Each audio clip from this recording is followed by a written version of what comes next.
Big boss season 11ರ single ಸಿಂಹಿಣಿ ಎಷ್ಟೇ ಕುಗ್ಗಿದ್ರೂ Phoenix ಹಕ್ಕಿ ಥರ ಎದ್ದು ಬರೋದು ಹೇಗೆ ಅಂತ ಎಲ್ರಿಗೂ ತೋರಿಸ್ಕೊಟ್ಟು ಸ್ವಾಭಿಮಾನದ ವ್ಯಕ್ತಿತ್ವದಿಂದ ಇಡೀ ಕನ್ನಡಿಗರ ಮನಸ್ಸು ಗೆದ್ದಂತಹ one and only Mokshitha Pai ಅವರು ಈಗ ನಮ್ಮ ಜೊತೆ ಇದ್ದಾರೆ.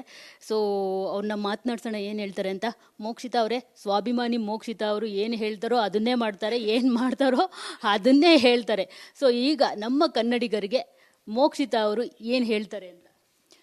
ಮೊದಲನೇದಾಗಿ ನನ್ನನ್ನು ಇಲ್ಲಿವರೆಗೂ ಕರ್ಕೊಂಡು ಬಂದಿದ್ದಕ್ಕೆ, ಅಂದರೆ ಟಾಪ್ 4ವರೆಗೂ ಕರ್ಕೊಂಡೋಗಿ ಕೂರಿಸಿದ್ದಕ್ಕೆ ನಿಮ್ಮೆಲ್ಲರಿಗೂ ತುಂಬ ಹೃದಯದ ಧನ್ಯವಾದಗಳು. ಬಿಕಾಸ್ ನನಗೆ ಗೊತ್ತಿರಲಿಲ್ಲ ನನಗೆ ಇಷ್ಟು ಫ್ಯಾನ್ ಬೇಸ್ ಇದೆ ಅಂತ. ನಾನು ಒಳಗಡೆ ಹೋದ್ಮೇಲೆ ಗೊತ್ತಾಯಿತು ನನಗೆ ಇಷ್ಟು ಫ್ಯಾನ್ಸ್ ಇದ್ದಾರೆ ಆ್ಯಂಡ್ ಜನ ನನ್ನನ್ನು ಇಷ್ಟು ಇಷ್ಟಪಡ್ತಾರೆ, ನನ್ನ ಆಟನ ಇಷ್ಟು ಇಷ್ಟಪಟ್ಟಿದ್ದಾರೆ ಅಂತ.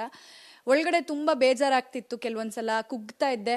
ಬಟ್ ನಾನು ಅಲ್ಲಿ ಒಳಗೆ ಕುಗ್ತಾ ಇದ್ರು ನೀವಿಲ್ಲಿ ಅಂದರೆ ಈ ಮೋಕ್ಷಿತನ ಯಾರ ಮುಂದೆನೂ ಎಲ್ಲೂ ಕುಗ್ಗಕ್ಕೆ ಬಿಟ್ಟಿಲ್ಲ. ನೀವು ನನ್ನನ್ನು ಯಾವಾಗಲೂ ಮೇಲೆ ಕೂರಿಸಿದ್ದೀರಾ. ಸೊ ನಿಮ್ಮೆಲ್ಲರ ಪ್ರೀತಿ, ವಿಶ್ವಾಸ, ಅಭಿಮಾನಕ್ಕೆ ನಾನು ಸದಾ ಚಿರಋಣಿ. Thank you so much. ಹೇಗಿತ್ತು 120 ಡೇಸ್ ಜರ್ನಿ? ಚೆನ್ನಾಗಿತ್ತು.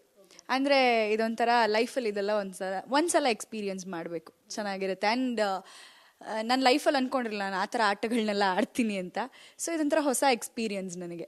ಕೈಯಲ್ಲೆಲ್ಲ ಏಟು ಹೊರಟೋಯ್ತಾ?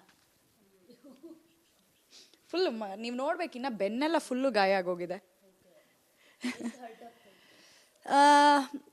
ನನ್ನ ಮುಂಚೆಯಿಂದ ಯಾವ ಥರ ಅಂತಂದರೆ, ನಂಗೆ ಏನಾದ್ರು ನೋವಾದರೆ ಒಬ್ರ ಹತ್ರ ಹೇಳ್ಕೊತಾ ಇರಲಿಲ್ಲ.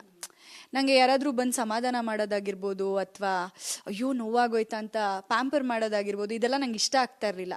ಮೇ ಬಿ ನಂಗೆ ಅದೇ ಅಲ್ಲಿಗೆ ಹೆಲ್ಪ್ ಆಯಿತು ಅಂತ ಅನಿಸುತ್ತೆ. ನೋವನ್ನ ನಾನು ಯಾರ ಹತ್ರನೂ ಹೇಳ್ಕೊತಾನೂ ಇರಲಿಲ್ಲ, ತೋರಿಸ್ಕೊತಾನೂ ಇರಲಿಲ್ಲ. ನೋವಾದ್ರೂ ಬಿಡು ಅಂದ್ಕೊಂಡಿರ್ತಿದ್ದೆ. ಈ ಬಾರಿ ಸ್ಪೆಷಲಿ ಹೇಳಬೇಕು ಅಂತಂದರೆ, ಒಬ್ಬ ಹೆಣ್ಣು ಮಗಳಾಗಿ ನಿಮ್ಮ ಸ್ವಾಭಿಮಾನ ಎಲ್ರಿಗೂ ತುಂಬ ಇಷ್ಟ ಆಯಿತು.